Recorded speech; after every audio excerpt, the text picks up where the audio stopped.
देश के अंदर जब मंदी आती है यानी कि सारी इकोनॉमिक एक्टिविटी ठप हो जाती है, कम हो जाती है, तो मंदी के समय में घर वाले बोलते हैं कि बेटा पैसे बचा ले, और सरकार बोलती है कि आप पैसे खर्च करें जिससे अर्थव्यवस्था यानी कि इकोनॉमी चले। तो इसमें किसको सुने?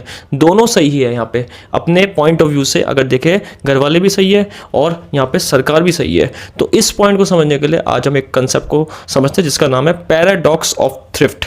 ये स्टेट करता है कि जब भी आप पैसा बचाए तो वो इंडिविजुअल लेवल पे तो पैसा बचाना सही है, लेकिन अगर सारे लोग पैसे बचाने लग जाए तो उस समय यहाँ पे एग्रीगेट डिमांड क्या होगी? गिर जाएगी।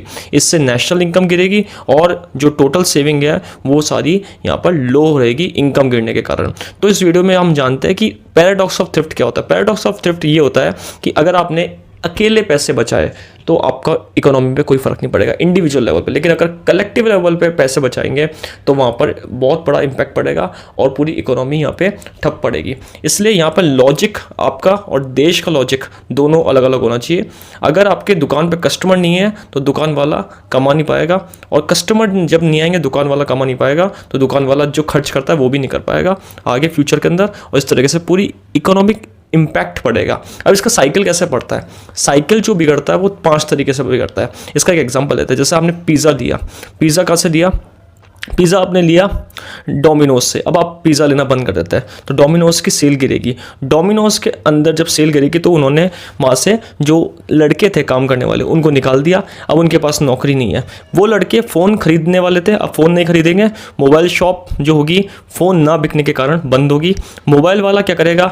आपके ऑफिस से जो ऑर्डर लेता है वो कैंसिल करेगा, आपकी कंपनी का लॉस होगा। और जब आपकी कंपनी का लॉस होगा जहाँ आप काम करते हैं तो आपको भी वहाँ से निकाल दिया जाएगा।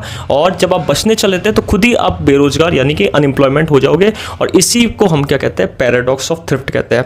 अब इसमें यहाँ पर बचे कैसे? सबसे इंपॉर्टेंट बात है कि इसमें बचे कैसे। तो इसमें 2 पॉइंट आते हैं, एक तो इंडिविजुअल वर्सेस कलेक्टिव। अगर एक पर्सन पैसा बचाएगा तो कोई इंपैक्ट नहीं पड़ेगा, लेकिन सारे पर्सन पैसे बचाएंगे तो परफेक्टली इंपैक्ट पड़ेगा, और जो क्या करेगा? रिसेशन आएगा। एक आदमी बचाएगा तो वहाँ पर ज़्यादा फर्क नहीं पड़ेगा, लेकिन अगर सब बचाएंगे तो तबाही होगी, क्योंकि आपकी इनकम किसी और का खर्चा, उसकी इनकम आपका खर्चा, सबने खर्चा रोका तो सबकी इनकम गिरेगी और ये चीज़ें तेज़ी से बढ़ती जाएगी। इस कंसेप्ट को जॉन मेनार्ड कीन्स ने 1930 के अंदर ग्रेट डिप्रेशन में बताया था।